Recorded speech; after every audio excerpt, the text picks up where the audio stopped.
নমস্কাৰ বন্ধু বান্ধৱীসকল, পূৰ্বীজ ব্লগলৈ আপোনালোকক পুনৰবাৰ স্বাগতম জনাইছোঁ এটি নতুন ৰেচিপিৰ সৈতে। মই আজি পটলৰ এটা ৰেচিপি আপোনালোকক বনাই দেখুৱাম বুলি ভাবিছোঁ, কাৰণ এতিয়া পটলৰ ছিজন আৰু পটল প্ৰায় মানুহৰ ঘৰত থাকেই। মই মাজে সময়ে বনাই খাই থাকোঁ, খাবলৈ বহুত সোৱাদ হয়।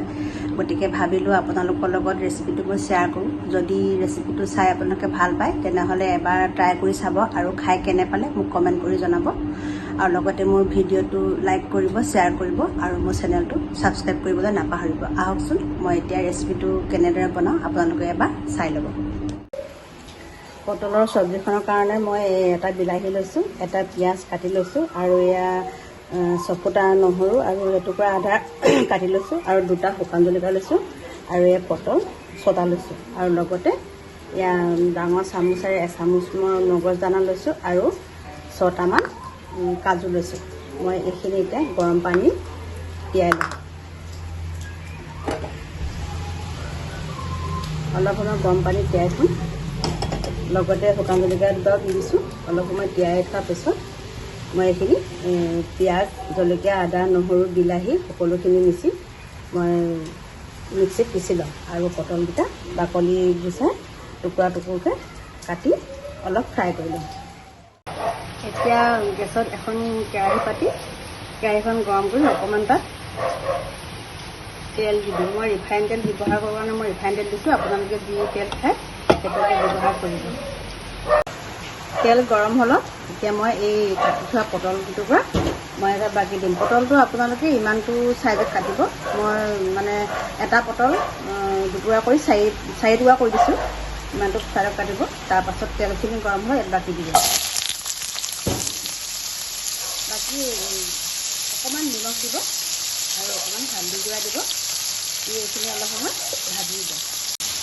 অলপ ৰঙা হোৱাকৈ ভাজিব যাতে 60% সিজি যায়। ঢাকনাখন লগাই দিব। ঢাকনাখন লগাই দিলে অলপ সোনকালে সিজিব। এয়া চব 50% সিজি গ'ল। এতিয়া এইখিনি লাহেকৈ কাঢ়ি দিব।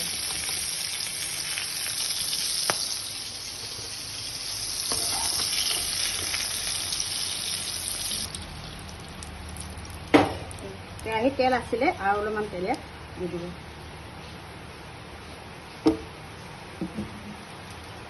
তেলটো গৰম হ'ল। তেলটো গৰম হ'লত আপুনি গোটা জিৰা কেইটামান দি দিব আৰু লগতে লং, ইলাচি আৰু ডালচেনি দুটামান দি দিব। ভালকৈ ভজাৰ পিছত ইয়াত কালাৰ হ'বৰ কাৰণে চামুচ কাশ্মীৰ মিৰ্চি দিব। গেছটো চিমত ৰাখিব, কাৰণ নহ'লে মছলাখিনি জ্বলি যাব পাৰে। এতিয়া পিচি ৰখা ইয়াৰ যিখিনি মই মিশ্ৰণ বনাইছিলোঁ, আদা, নহৰু, পিঁয়াজ, জলকীয়া, বিলাহী, সেইখিনি লাহেকৈ ইয়াত বাকি দিব।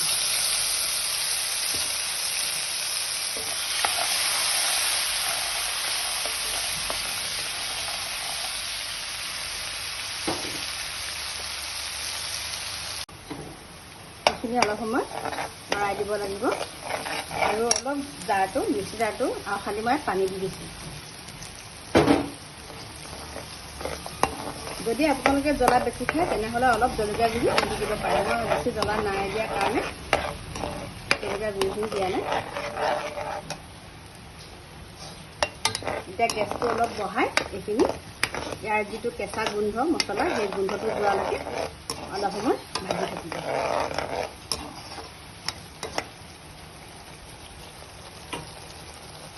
লগতে অলপ আপুনি হালধি গুড়া আৰু সোৱাদ অনুযায়ী নিমখ দিব। ইয়াত মছলা একো দিব নালাগে, খালি অলপ নমোৱাৰ আগতে আপুনি গৰম মছলা অলপ দি দিলে হৈ যায়। আৰু বেছি একো মছলা ইয়াত দিব নালাগে।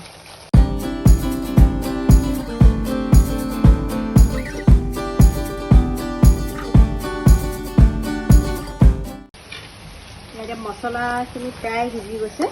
ইয়াৰ কেঁচা গোন্ধটো নাইকিয়া হৈছে। গতিকে এতিয়া ইয়াত ফ্ৰাই কৰি থোৱা পটলকেইটা দি দিওঁ।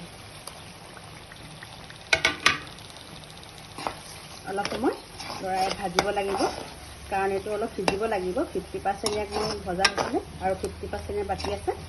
গতিকে অলপ সময় এনেকৈ মছলাখিনিৰ লগতে ইয়াক অলপ সময় এনেকৈ লৰাই থাকিব লাগিব।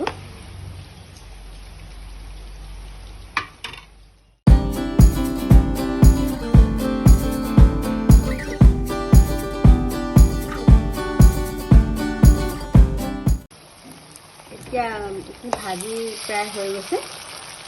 ইয়াত এতিয়া লাহেকৈ অলপ গৰম পানী বাকি দিব। জোখত বাকিব, আপোনাৰ কিমানটো মানে ধৰক গ্ৰেভি কিমান পৰিমাণে ৰাখিব বিচাৰে বা কেইজনে খায় সেইটো আন্দাজ কৰি পানীটো দিব। দিয়াৰ পিছত 10 মিনিট উতলিবৰ কাৰণে ঢাকনখন লগাই দিব। এয়া মোৰ পটলৰ গ্ৰেভি ৰেডি হৈ গৈছে। এতিয়া ইয়াৰ ধুনীয়া চেণ্ট আহিবৰ কাৰণে অকণমান কচুৰি মেথি এড দি দিব। কচুৰি মেথি দি অলপ লৰাই দি এতিয়া এয়া মোৰ গ্ৰেভি ৰেডি হৈ গ'ল। আপোনালোকে এবাৰ মোৰ ৰেচিপিটো ট্ৰাই কৰি চাব, আৰু যদি ভাল হয় তেনেহ'লে মোক কমেণ্ট কৰি জনাব, আৰু মোৰ ভিডিঅ'টো লাইক কৰিব, শ্বেয়াৰ কৰিব, লগতে মোৰ চেনেলটো ছাবস্ক্ৰাইব কৰিবলৈ নাপাহৰিব।